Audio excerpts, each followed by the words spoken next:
Great.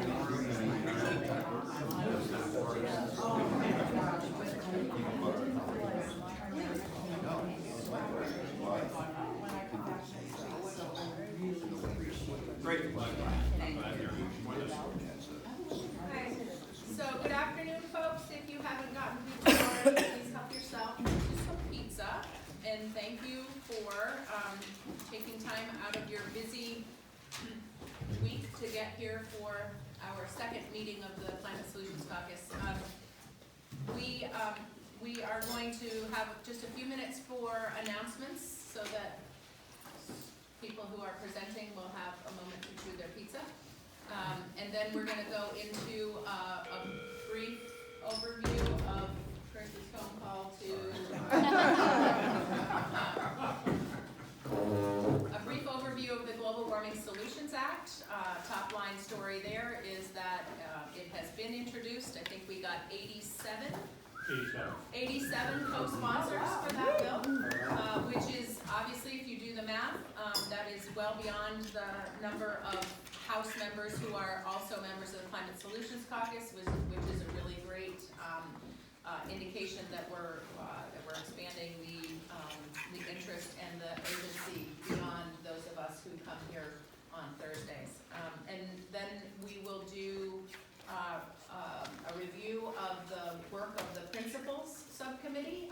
Emily Kornheiser will be late because her committee's voting out a bill, but she had led a process of helping us really put down some firm guiding principles that will help us as we evaluate other legislation coming through in front of the Climate Solutions Caucus. Then, if we have time, we'll talk about the Renewable Energy Standard Bill that is beginning on your side, right? Hopefully. Okay, yes. so by way of announcements, Joey. I have three very brief ones. You hopefully saw this in your mailbox and maybe in your inbox as well. This is a 4-part climate action plan that 30 very diverse partners laid forward on Tuesday, including faith leaders and business leaders, low-income advocates, new partners, including the Vermont Medical Society. So our 4-point platform very much mirrors your priorities, so we very much look forward to continuing to work with you to make those a reality. Any questions, please don't hesitate to contact me or anyone else on the back of this document. Two other quick announcements, which is next Wednesday. Hopefully you've already gotten an invitation from the Energy Action Network, but they are hosting a conversation with experts from Massachusetts, Maine, and also from Vermont about the Global Warming Solutions Act. So really great opportunity to hear more about the value benefits and opportunity to get serious about our climate goals. And then lastly, really importantly, if you haven't seen, and I will actually say both of these things to the leadership team, on the Transportation Climate Initiative, they are hosting 4 public hearings across the state, and really important opportunity to let folks know and attend those hearings to learn more about and weigh in how we can structure an important program like this in an equitable, just, strategic way. Thank you. Did you have an event that you wanted legislators to know about this afternoon? Oh, yes. Most importantly, just kidding. The Vermont Natural Resources Council, my organization, is hosting a Welcome Back Legislators at our humble abode just down the end of the street here at 9 Bailey Avenue. The fun starts at 4:30. There will be libations, not as, I know we're competing, I believe, with MMR. We're a scrappy nonprofit. It might not be as luxurious, but we will have good options and mostly good opportunity to connect on different issues. So thank you for that as well. Ben?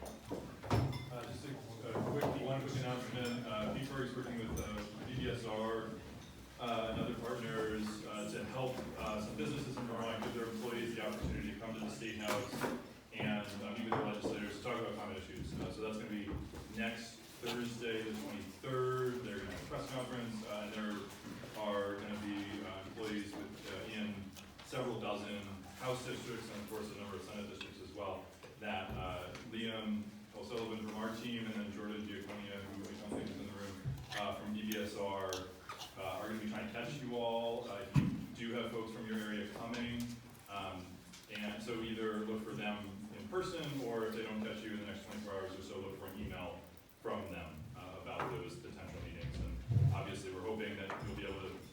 5 minutes at some point in your busy days to meet with those folks.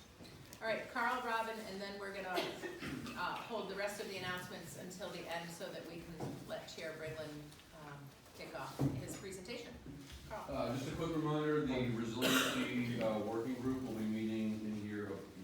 Resiliency working group of this caucus will be meeting here tomorrow morning at 8 a.m. And we'll be hearing from Vermont Emergency Management and also the National Guard on what they're doing to build climate resiliency into their operations. I have a bill that, it's a short form bill, so it's not subject to the same time constraints as a regular bill. It's actually co-sponsored by Mario Caucus and myself, and it's a companion bill to Anthony Polina's Green New Deal bill in the Senate.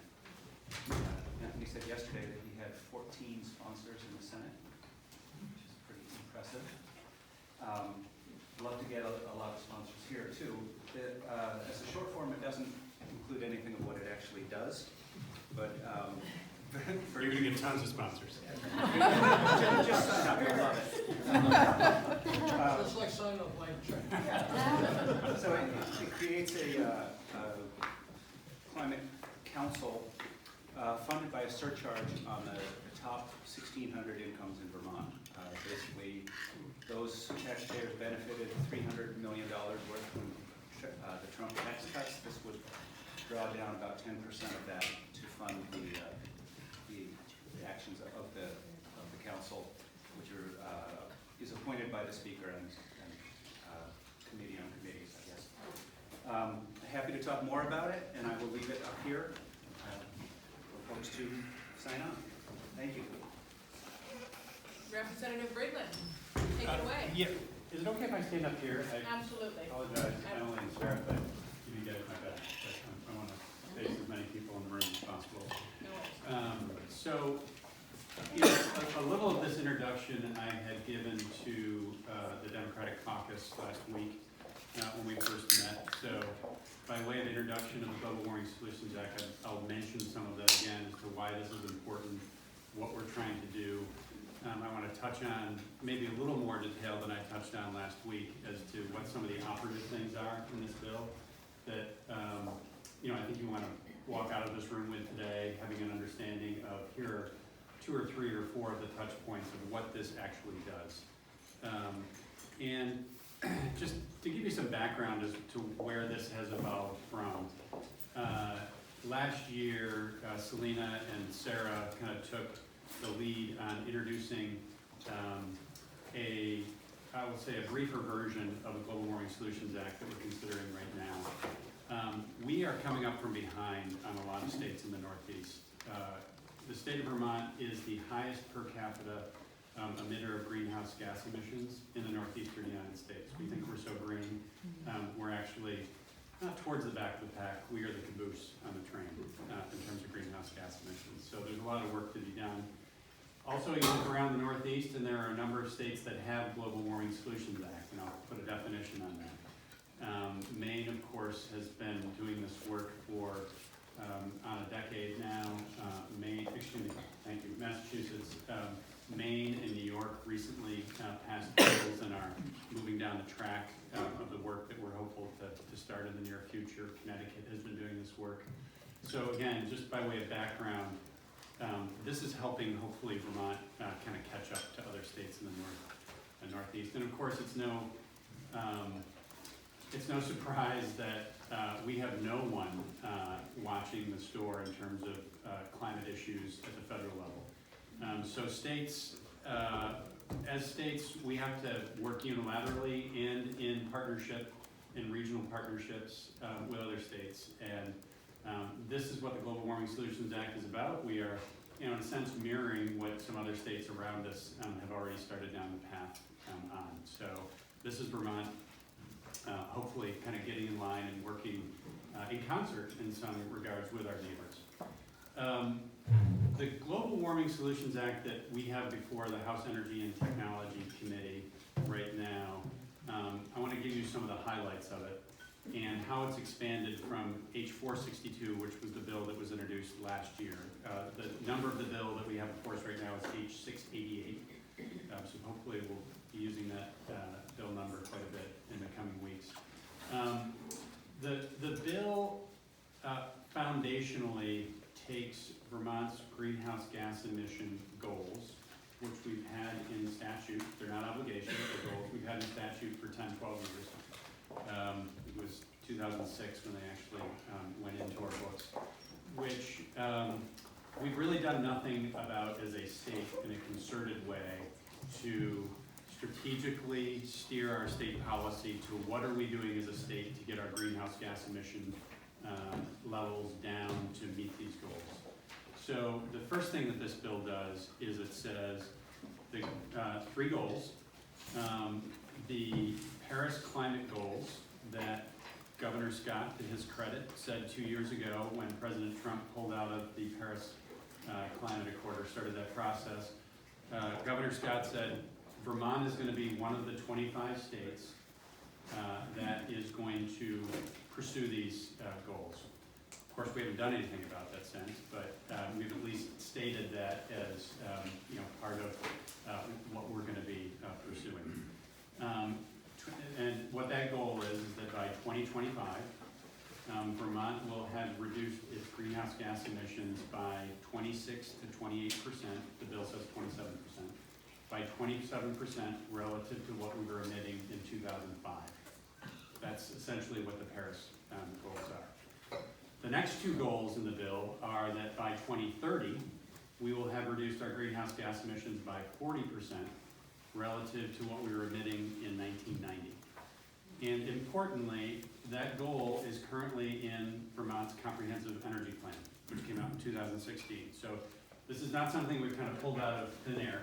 This is something that is part of state policy, again, as a goal. We're setting it up here as an obligation. And then the third goal is that by 2050, Vermont will have reduced its greenhouse gas emissions by 80% relative to our 1990 emission levels. And again, that's part of our comprehensive energy plan. This is not some kind of random number that we pulled out of the air. This has been something that's been around Vermont policy circles for several years now. And just as a point of reference, if you look at what Maine is pursuing in terms of their greenhouse gas emission reduction goals or requirements, and New York is also pursuing, they're very much in line with what those goals are. So I would put us kind of, in terms of those obligations and what this bill has, we're very much in line with our neighbors in New York and Maine. Interestingly, Massachusetts, as part of their Global Warming Solutions Act, the road for them kind of ended right about where we are right now, and they are in the process of looking at legislation and passing legislation, hopefully, that pushes their targets farther out into the future. I don't think they have a 2050 obligation. I think their obligation was 2020 or the 2020s. So the headline from this bill is we're going from goals to obligations. The second thing that I think is really important about this legislation is, again, as we've talked about these goals for years, and as we've had our own frustrations with what kind of climate action the state of Vermont has taken in the last year or failed to take, we don't have a strategy as a state as to what we're doing.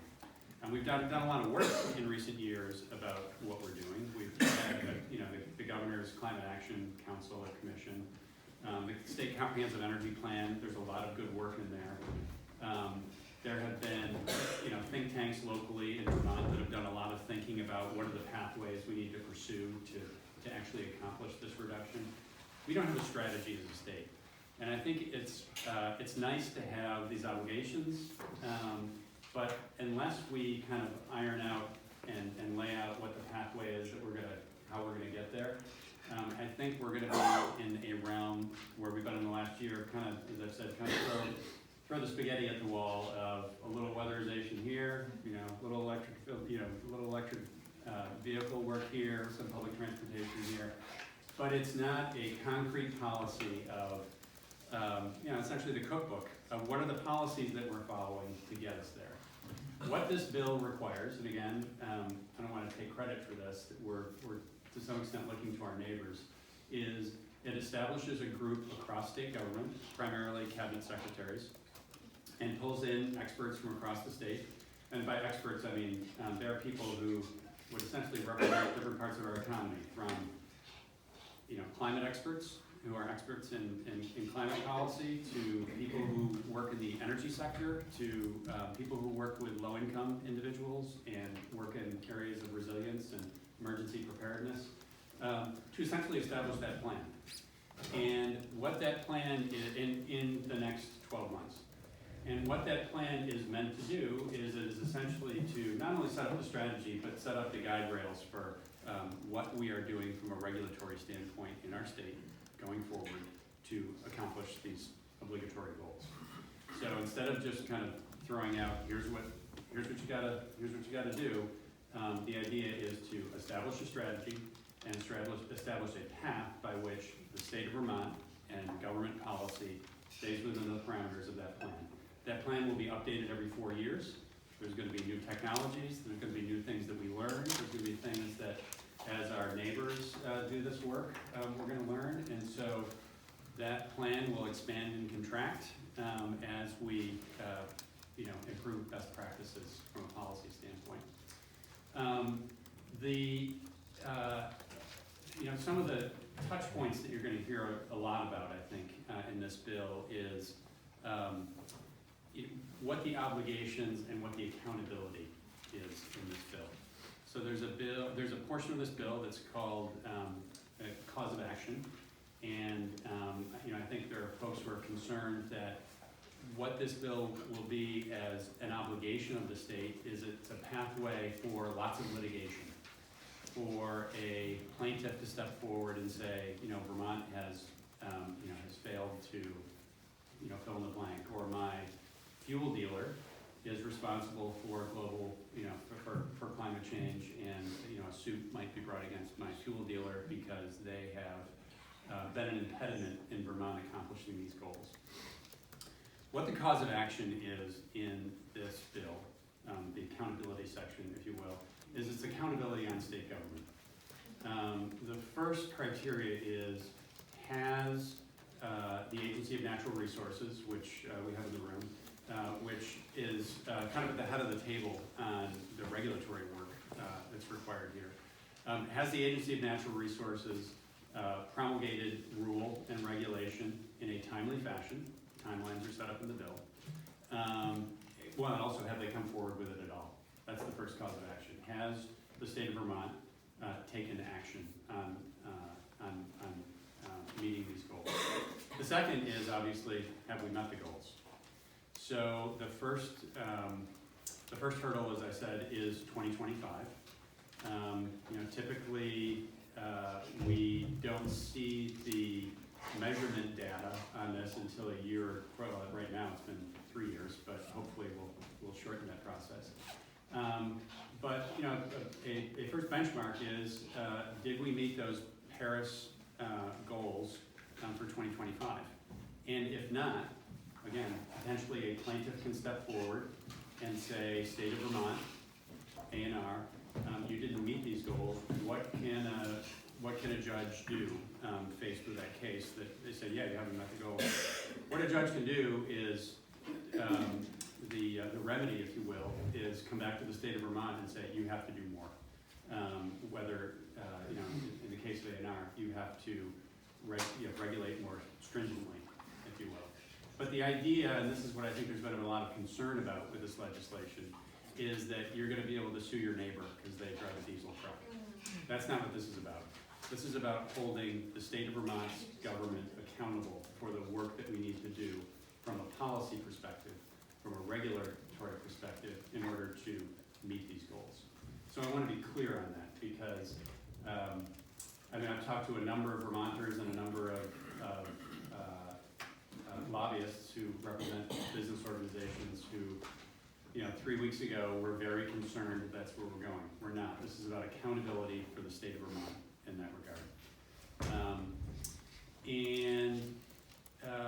Those are essentially the kind of high points of the bill. The idea here is to lay a foundation off of which other policy can hopefully blossom and go forward in terms of climate action we're trying to take.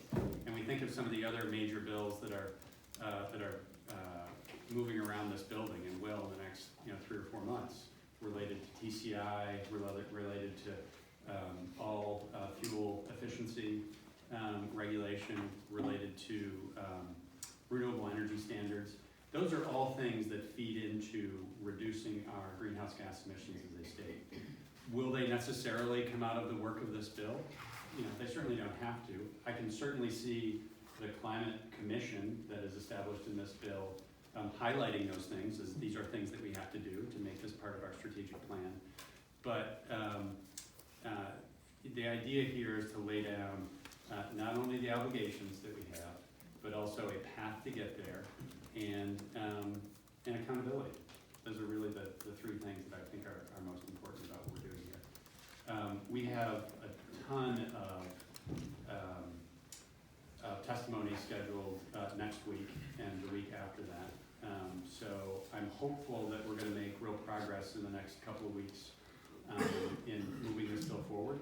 But we'll certainly be highlighting and updating folks on that next week and the week after.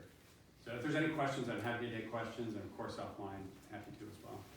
So legislators just want to make sure that these meetings are useful for us as a team of people supporting the passage of this legislation. So we're going to use this as a working meeting. If you have questions for Tim on the Global Warming Solutions Act, welcome you to chip in and raise a hand. Actually, there's something really important that I forgot to mention. And that is that this bill is not only about reducing greenhouse gas emissions, and I'll point to Carl and the work that his subcommittee is doing. And something that we've tried to expand on since the original work that Selena and Sarah did on this bill, which is that climate action is not only about reducing greenhouse gas emissions. That's hopefully what is going to save us 80 years from now. But it's also about how do we live on this planet in the next 20 or 30 years when the weather is getting worse and the severity and the frequency of those weather events is increasing. So a part of this bill, importantly, is how are we thinking about and planning for how we're getting ready for those events and preparedness. And I think that's critical for Vermont as we think about rural areas that have rural infrastructure, whether it's electric lines or communications infrastructure or roads and bridges and people living in more remote areas. Climate action is also about preparedness. And there are parts of this bill that talk to that as needing to be part of our plan. As well as how do we take care of vulnerable populations. It is not going to be as easy for lower income or more rural domiciled Vermonters to move in the direction that we need to move. So how do we support those people in this economic transition, in this energy transition, and as we have, as I said, stronger and more frequent storms. So that's a really important part of this as well. Tim, thank you for your leadership, and I know you've worked a lot in the off session to hone in on the language, and I deeply appreciate it. I think we all do. One of the ways that can be useful, I found, to describe this is because we're setting these targets into law as obligations. It is the only way that I've ever heard described that gets every aspect of state government pulling in this direction. So whether it's the PUC or the Environmental Board or the Act 250 folks or the Public Service Department or Buildings and Grounds Services or our own appropriations committees, on and on and on, we are now linked, assuming this is law, and bound together by a common obligation. And so there can be no more, Secretary of Education maybe hasn't spent a lot of time, maybe they have, but maybe they haven't spent a lot of time thinking about their role in the climate emergency.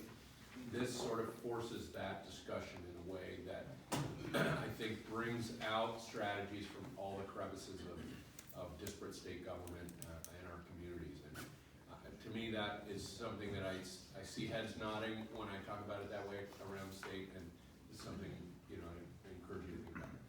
something I would also mention to, maybe it's the majority of the people in the room.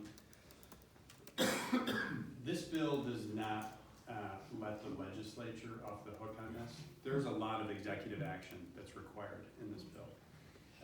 One of the things that the Climate Commission is charged with is recommending to the legislature things that we need to do to, I can think of a couple of biggies. One, to provide the statutory authority that may be needed in the executive branch to take some of the action that we would like them to take. So that might be a recommendation. And then, to put a finger on the obvious, this issue that we're faced with is not purely gonna be solved with regulation. There are things that are gonna require us in the legislature and the governor to make some hard decisions on how do we fund some of these mechanisms. So, the idea here is not to kind of hand the ball to Peter and say, go figure it out. And I don't, the last thing I want legislators to think is that we're passing that obligation on. Not at all. There's still a lot of work that the legislature has to do in coming years on this. And the other question that's come to me is, well, how much is this going to cost? What is this going to cost? And there are going to be investments that we are going to have to work with the governor on. And again, part of the work of this commission, as Chris said, is we've got to kind of focus our strategy in how to best use our resources, whether they're the resources of the executive branch or whether they're taxpayer resources. How are we going to push in that direction, in a way that is,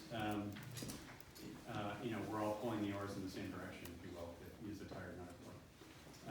So this is something I wanted to add as to what's in this bill and what our obligations are as a legislative body going forward.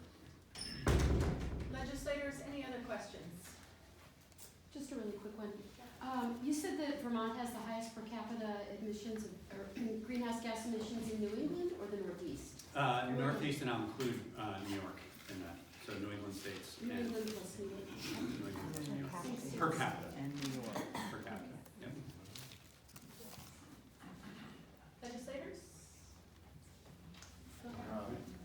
What do you see the path of the bill being if things go? Yeah, so just from a legislative Yeah.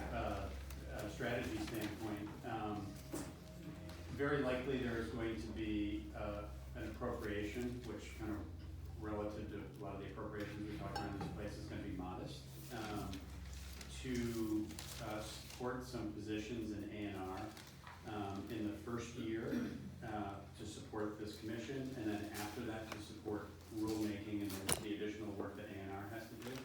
Another thing I'll point to, I don't know if it's, where it falls in the priority list, but just this past week, you may be aware, we got the latest measurements of greenhouse gas emissions, which were for 2016. So, we're 3+ years behind on that. It's really hard to drive the train on this stuff when you're looking in a rearview mirror that's looking 3 years in the past. How can we, improve that process? So, to very specifically answer your question, there will likely be an appropriation here, so this will make a stop in the Appropriations Committee. There is legal stuff in here that's important, and I've worked closely with Martin Lalonde on the Judiciary Committee on this.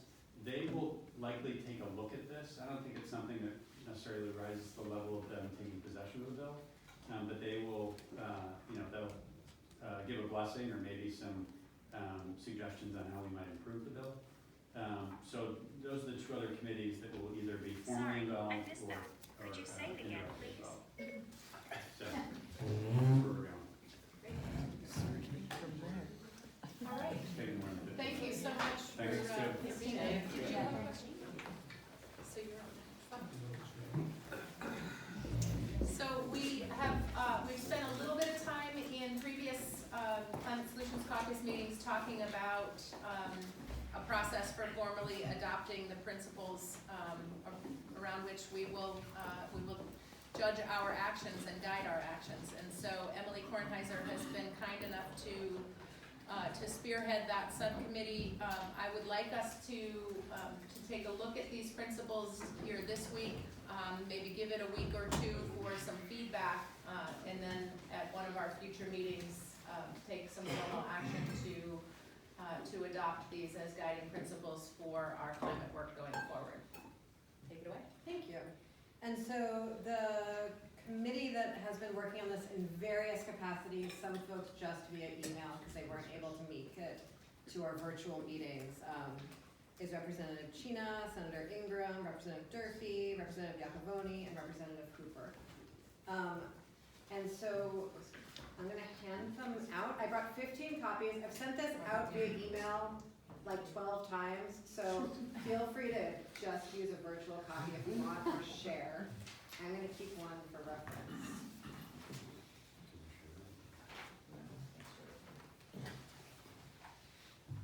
Or don't share if that doesn't feel friendly.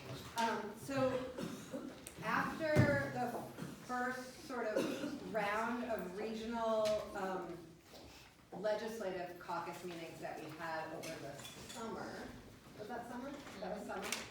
We decided that we would like some guiding principles to sort of bring our work together so that as bills come to the floor, as bills are introduced, we can have some sort of mechanism for understanding if they're bills we want to support, if they're in line with our larger goals, or not, essentially. And so to really help guide our process. In some ways that the Global Warming Solutions Act is sort of this big framework for all of government to be making decisions about climate change. This is a very small way for our caucus to be doing that.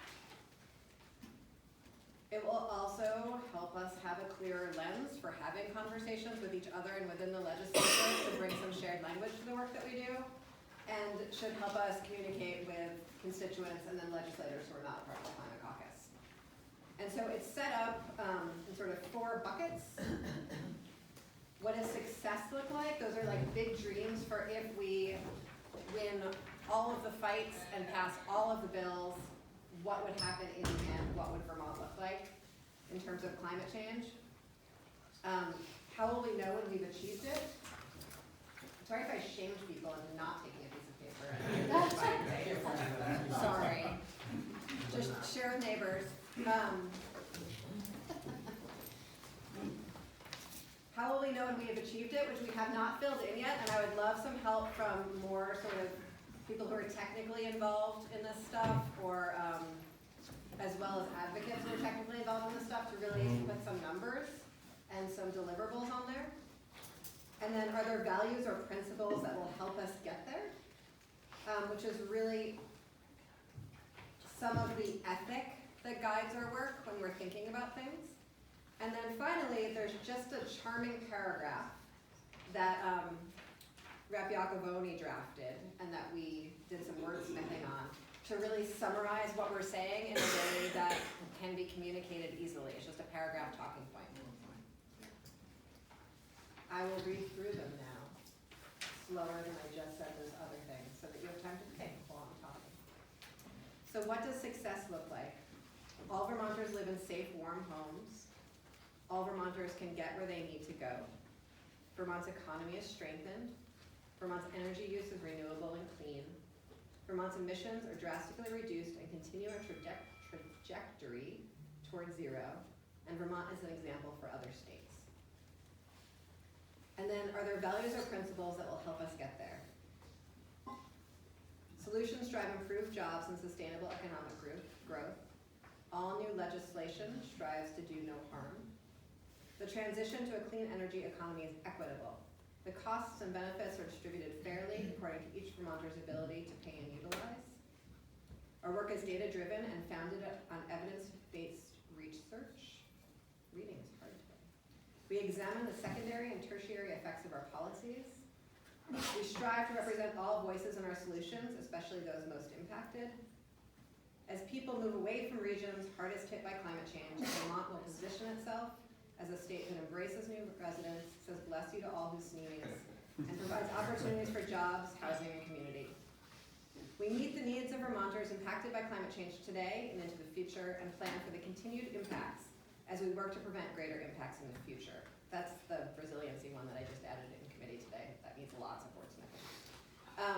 And so so the final paragraph about how to communicate the principles is, the fundamental shifts that are needed to address the scale of this challenge will require all of us.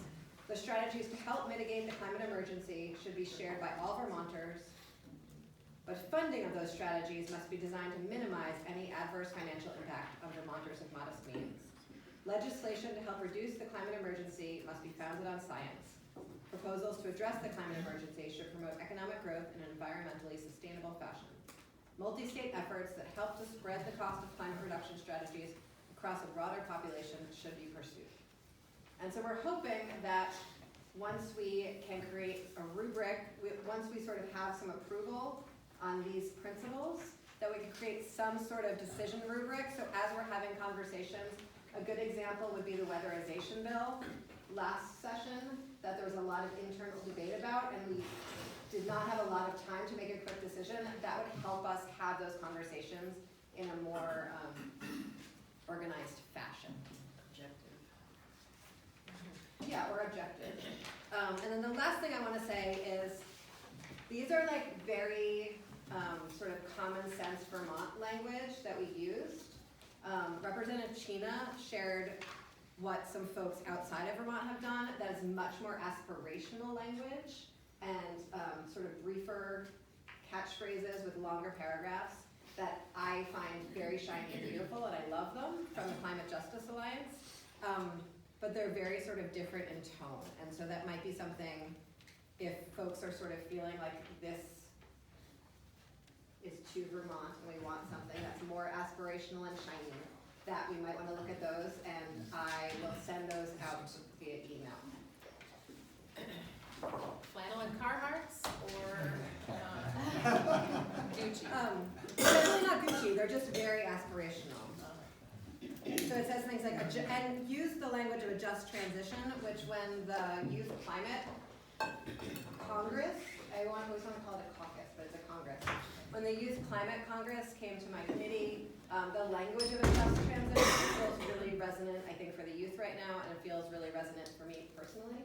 And I think that's sort of some of what we're trying to really define in here. What does a just transition look like, sort of detail-wise, in a way that resonates for folks across committee and across community?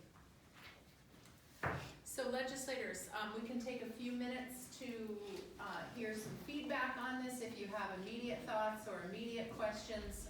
Otherwise, we're going to deliberate on this for, as I said, a week or 2 weeks in order to be sure that we've captured more of the Climate Caucus than is here today. So, Chip.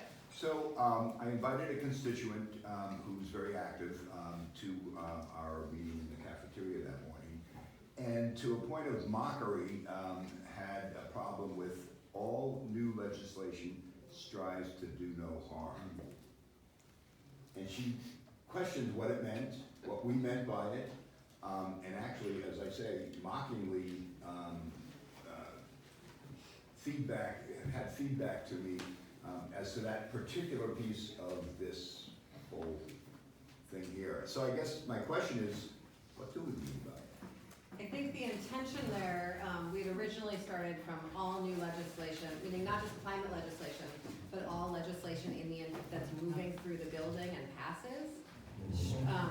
Originally we were saying strives to sort of improve the climate situation. We decided that that was really probably not possible.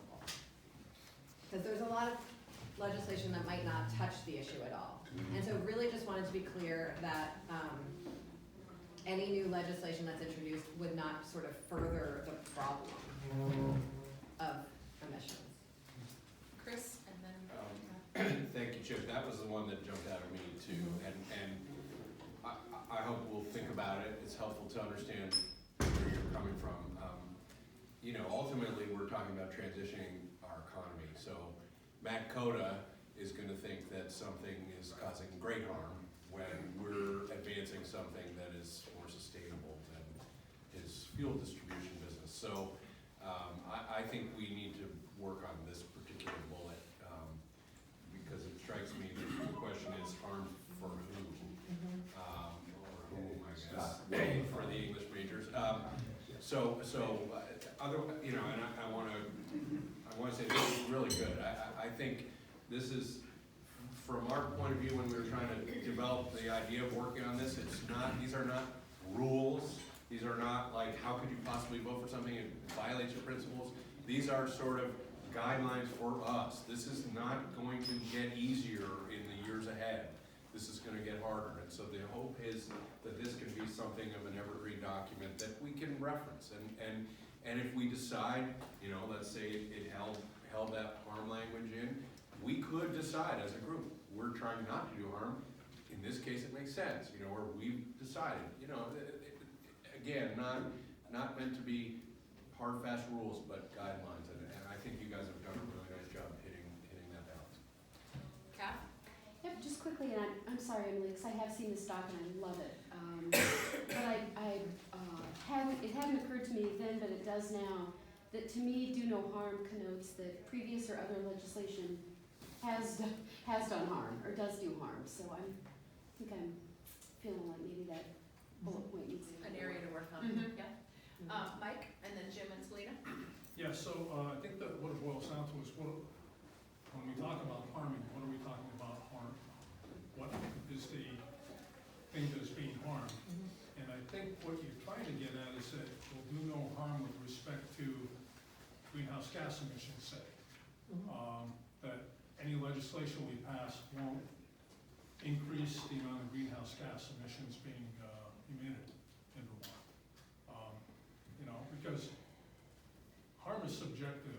Like Chris said, if it's Matt Coda, we could pass legislation saying cut back on fossil fuels and it's harming him or his clients, right? So we want to be specific as to what we consider harm. Jim? Yeah, as has been said a couple of times, the current language could mean different things to different people, but I would hesitate on trying to get too crisp and too definitive, because we'll leave one thing off to the side while we're trying to cover something else. And my own personal version of the golden rule is don't mess up anybody else's life, which is plain simple English, Vermont English, but I interpret it as saying pretty much the same thing. But we could be talking about greenhouse gases, as Mike just said, or we could be talking about climate justice, and that has a different flavor, different response. So work on it if you wish. I can leave it the way it is, but if it's too crisp, we may be shortchanging ourselves and causing ourselves problems down the road so much. Selena? You know what, I'll skip it, I'm gonna just talk to Emily directly. Okay, so, Climate Caucus members, if you're looking for the link to the draft of this document, I believe it was November 10th that Emily sent it out. Does that sound like the most reasonable? Yes, and I Okay. can resend it today. Yeah, maybe, that was Yeah. really my process Yeah. question, Yes. so, you could send it to me and I could send it out, or you can send it out directly, but I was just gonna ask if you could resend the most current version, just so we all have it top of inbox, if we're gonna keep working on it. And I don't wanna speak for other people, but I would definitely be interested in looking at the framework that Representative Sheena shared as well. Just resend it, or if you wanna resend it to me, I'll send it to everybody too, either way. Sending to you right now this moment. Perfect. It is a Google Doc. Yes. Okay, yeah. So people Sending the can- link to the Google yes, Doc so people means that you do can, things to it. Okay, but do you want people to do things Yeah. to it? I also have a Word version, There so you I go. can Why don't default you back send if I me the- disagree. Yeah, let's, Okay. because we don't wanna override each other's good suggestions. So we'll do some wordsmithing when we're about to settle on it together, and, what people have questions.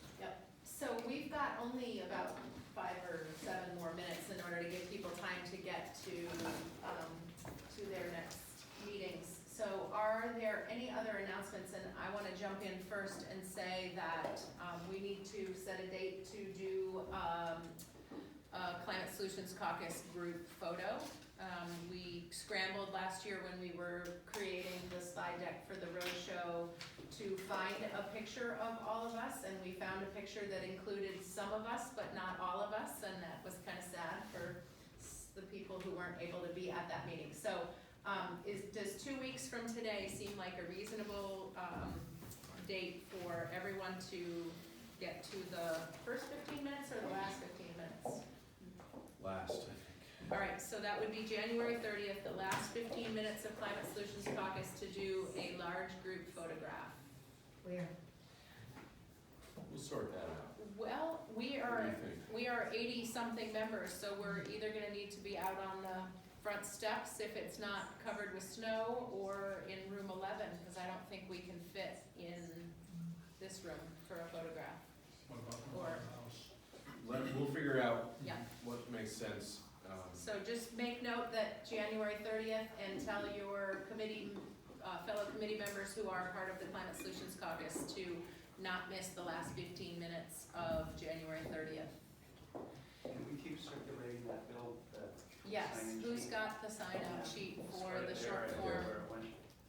Okay, Um, any other announcements? I Chris? have an announcement. I want to introduce Daniel Jared. Is interning with us. He's helping us pull together a simple website, among other things. So thank you, Daniel, he came to one of our road shows, or two of our road shows, and kept emailing. And so here he is, and I'm grateful to have his help. And if you do have research questions or something, you can filter them through me, and potentially you could ask Daniel for help with that. Also, once a week, Sarah and I are aiming to do a quick video update for the public, to what happened this week, what's going on with the bills. This will go on our website along with links to the bills, and will go out on our Facebook page, etc. So just to alert you to that, if you have ideas of things we need to be talking about in there, please send them along. But one of the things that came out of the roadshow this fall was people said, how do we stay involved? And as we understand from all of our work in this building, people's understanding of the Montpelier process can be a little cloudy for those of us in the process. So the public is often just not aware of how it all operates. We're trying to translate that a little bit, because we're gonna need them this year and for many years to come on this, particularly on the climate front. So anyway, we do that on our Facebook page. It came out this week on Sunday. I would guess it'll basically come out on the weekend on the Facebook page. We'll also email it to you in case that's of interest and you want to check it out. And just so you know, we do have a comms subcommittee who are working really hard to make sure that we have a coordinated strategy. And thank you, Daniel, because the being able to put together a website is gonna be critical to us being able to communicate what we're doing here in this building in an easy to access place for the public. So thank you in advance, that's very important. Any other announcements? Rob? Next Thursday, as part of Governor Zuckerman, Lieutenant Governor Zuckerman's Bill series. I didn't mean that. Sorry, Bernie, but Lieutenant Governor Zuckerman's film series. We're showing the film Rollback next Thursday at the cafeteria at 5:30 to 8 o'clock. And the film's only a 30-minute film about Trump's rollbacks on environmental protections, and then it'll follow with a panel discussion. It'll include Johanna Miller, the Vermont Natural Resources Council, myself, and a couple of youth leaders. So that's 5:30, and that's kind of getting the citizens involved and making it a little bit comfortable about coming to the State House, and then once we can get more political involved afterwards. Great. Announcements? All right. Joey? Can I just verify, our shindig is this evening? Thank you. Please come on down to the end of the street. And then also, just stay tuned, 7 Days appears to be having a cover story on climate.